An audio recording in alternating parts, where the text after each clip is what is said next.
how you first became involved in the case, interested in the case, and what sort of area did you become interested in before the official investigations you were involved in the JFK assassination? I was working at Philadelphia Magazine back in the 60s, the mid-60s.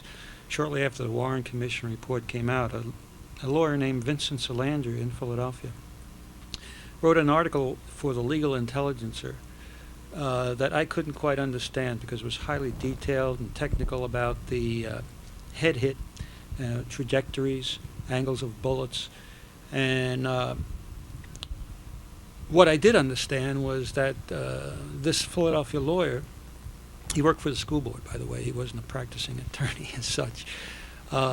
This Philadelphia lawyer said, in effect, the Warren Commission report was wrong.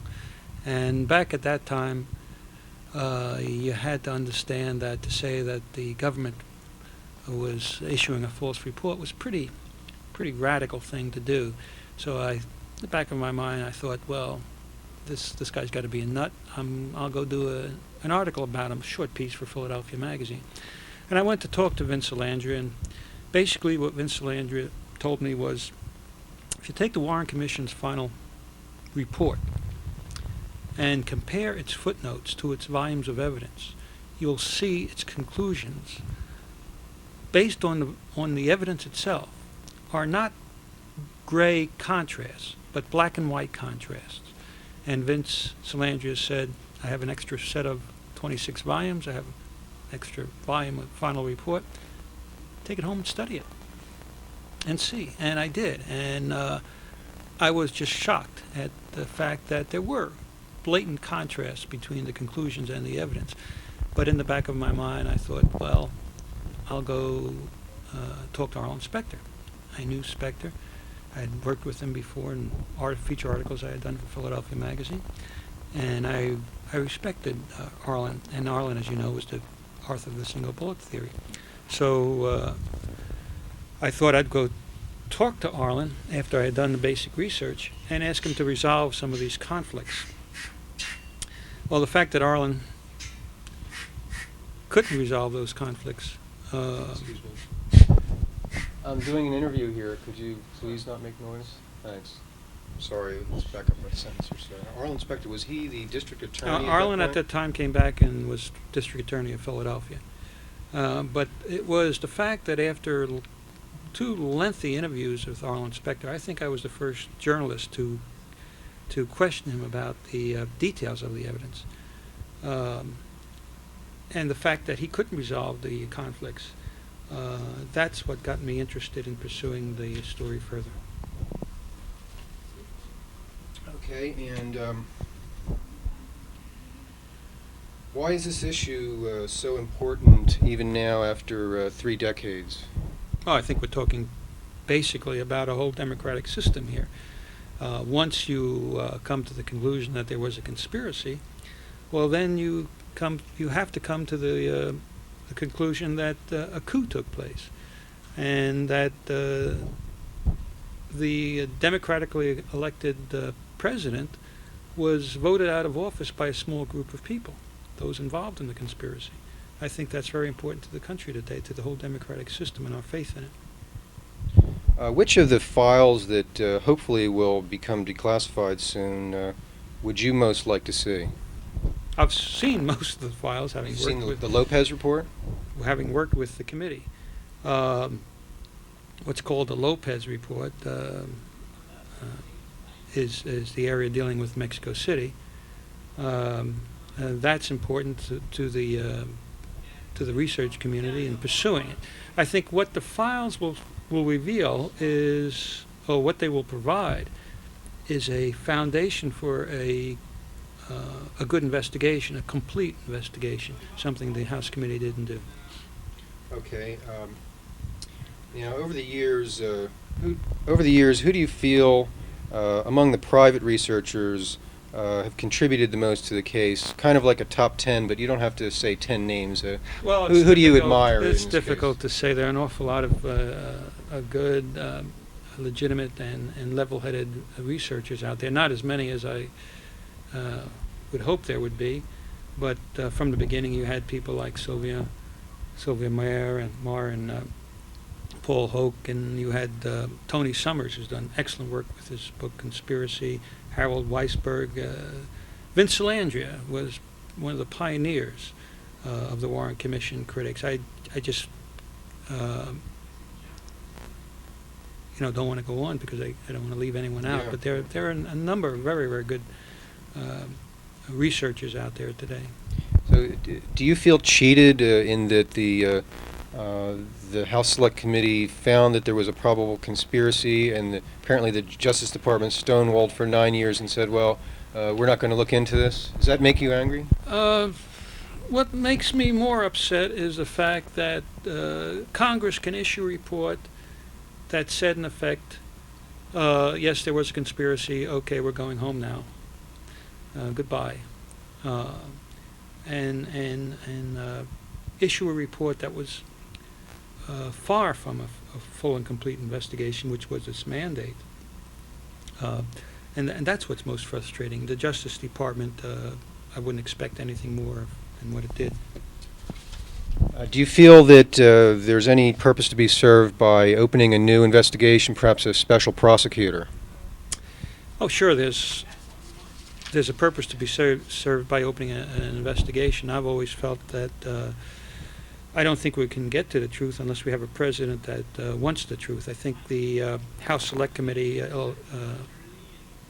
illustrated that Congress doesn't really want to conduct a real investigation just for political reasons. I think every one of the committee members on that committee wanted that investigation to be over as soon as possible. I think they were all in a very uncomfortable position politically. So unless we have a president who can have some force or power over the institutions that we're dealing with and that have to be opened, there can't be a valid investigation.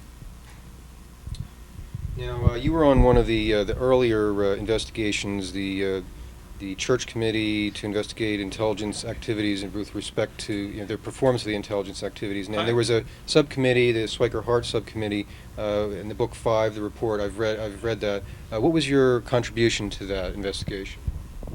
My contribution was as a staff investigator for Schweiker himself. The investigators within the Church Committee itself were occupied mostly with other areas of intelligence activity. They focused in on the Castro retaliation theory largely as a result of the information coming forward from the agency that they had plotted assassination attempts against Castro.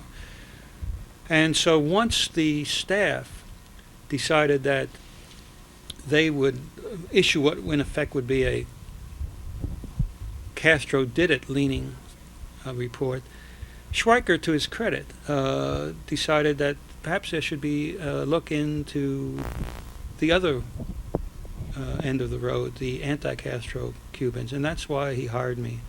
I happened to be living in Miami at the time, and he knew of my investigative background and my interest in the Kennedy assassination. Now, let's jump to the House Select Committee, and what's your best picture or guess, or it's difficult to speculate, I know, but the story behind the quarrel between Gonzalez and Sprague and them being replaced by Stokes and Blakey in the positions of control. That goes into an awful lot of political infighting, I believe, that was going on at the time. But then what complicated matters further is when Sprague had declared that he truly wanted to conduct a complete investigation and that he didn't want any time restraints or financial constraints. And when he decided that he was going to delve into the CIA, Sprague himself told me that's when his problems began politically. So do you think that was? Forced his resignation. Do you think that there was a manufactured conflict between Sprague and Gonzalez that contributed to sabotaging that investigation? Well, there's some theory about that. I don't know the specific details of a lot of what went on behind the scenes, but I know Dick Sprague himself told me that his troubles began when he began trying to go up against the agency. Now, uh, people have intimated that perhaps in Robert Blakey's case, they would bring things to his attention that they felt was very important, and he seemed to brush them off in some way, as if, well, hey, look at this. No, I don't want to bother to look at this. Or there's massive files in the CIA, perhaps, and they were there, and he had access to them and decided not to bother. Do you feel there's anything suspicious or sinister there in his actions? I don't think there was anything sinister in terms of whatever Bob Blakey did. I think he just decided that he had his mandate, and his mandate was to get out a report within the time limits and within the financial constraints, and to do a job that the Congress and the committee members wanted him to do. And I think he feels he fulfilled that mission. Now, it's difficult, I know, in a nutshell, but could you tell us a little bit about how the connection between David Atlee Phillips and Maurice Bishop and the possible identification of Bishop as Phillips happened, and your involvement in that?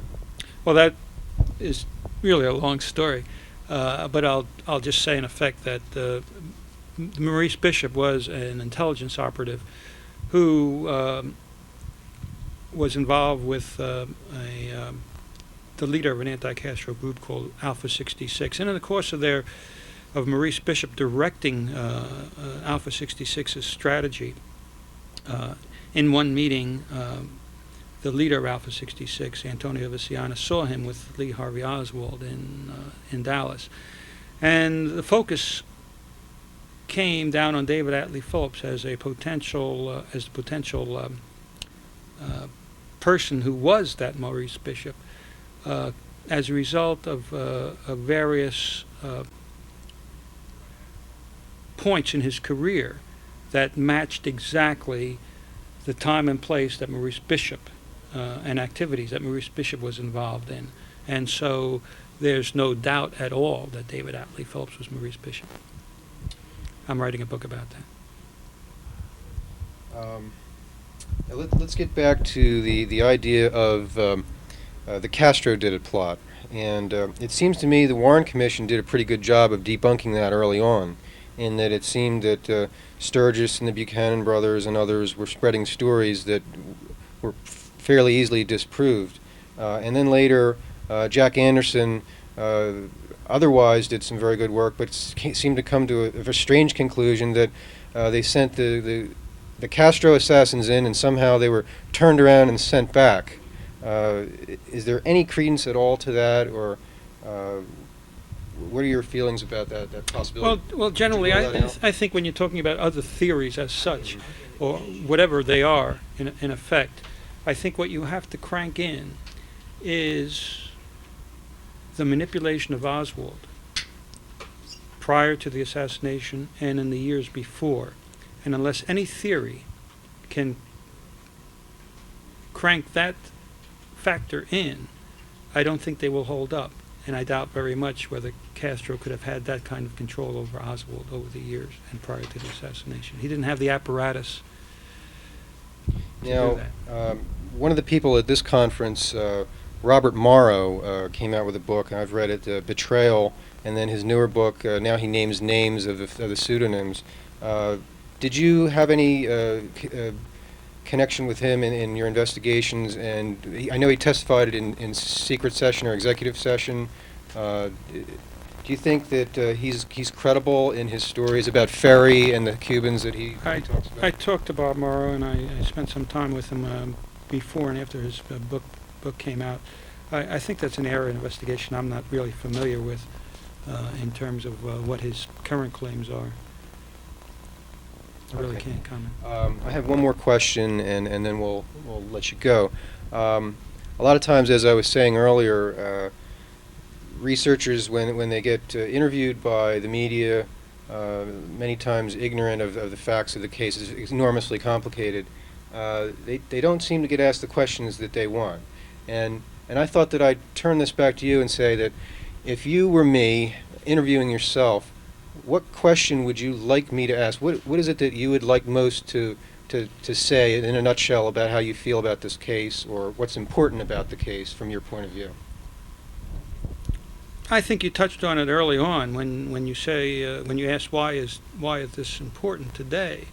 I just don't think that the Kennedy assassination should be relegated to history, because I believe it was an act against the whole democratic system, and unless people can understand that and get very, very angry about it, I think there'll be something missing from our sense of democracy and our control of our government. And I think the events over the last decade or so has shown how our government has really gotten out of hand. So much activity and so many covert operations have been carried out over the years against, not only against the people's interests, but against the law itself. And I think that all goes back to the Kennedy assassination and the issuance of the Warren Commission report, which I take as the pivotal point in in the country's declining respect for their governmental institutions. Okay, great.